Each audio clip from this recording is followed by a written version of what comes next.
gydymas su psichologija yra susijęs įvairiais labai būdais. Tai psichoanalitinis požiūris yra toksai, kad nemažai, ypač autoimuninių ligų, yra psichologinės kilmės.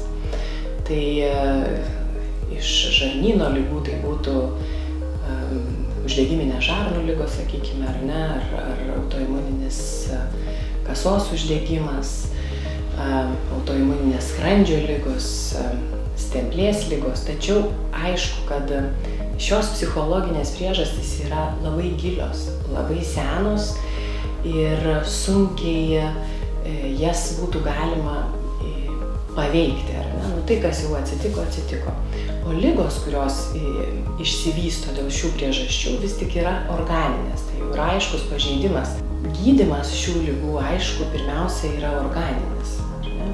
Bet ką aš esu savo praktikoje pastebėjus, kad tie pacientai, kurie jaučiasi geriau, kurie turi daugiau motyvacijos pasveikti, kurie moka tvarkyti su savo stresu, su tai ištikusią sunkia situacija, kuri ištinka jį ligos metu, jie žymiai geriau sveiksta, mažiau atkryčių būna, ar ne, mažiau jiems vaistų reikia. Jeigu jie susiduria su kažkokiam psichologiniam problemom, kurios galbūt ne visai tiesiogiai yra susiję su jų liga, su jų gyvenimu, ar ne, bet gali pabloginti tą situaciją. Ir tada irgi gydymas turėtų būti kompleksinis, reikėtų atsižvelgti ne tik tai į paciento organinės ligos keliamus nusiskundimus, bet taip pat ir į psichologinę būseną, kadangi jinai gali pabloginti organinės ligos simptomus.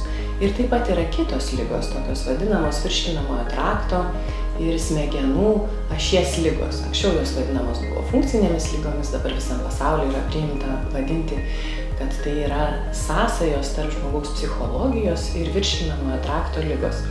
Šios ligos dažniausiai yra tos, kurios nepasireiškia organiniais kažkokiais sutrikimais, mes nerandam nei žaizdų, nei kažkokių kitokių ryškių pakitimų, bet žmogus gali jausti skausmą, gali jausti pykinimą, viduriavimą, kartais net subfebrilę temperatūrą, ir tai irgi gali būti susiję su psichologiniais dalykais.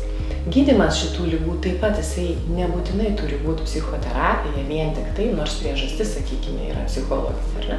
Bet dažnai mums prireikia ir vaistų, kurie taip pat slopina, sakykime, rūgštį skrandyje, ar ne, jeigu mes jaučiame refliuksą dažnai, arba skatina, gerina storojo žarnyno veiklą ir tuštinimas, jeigu mes turime skausmus pilve.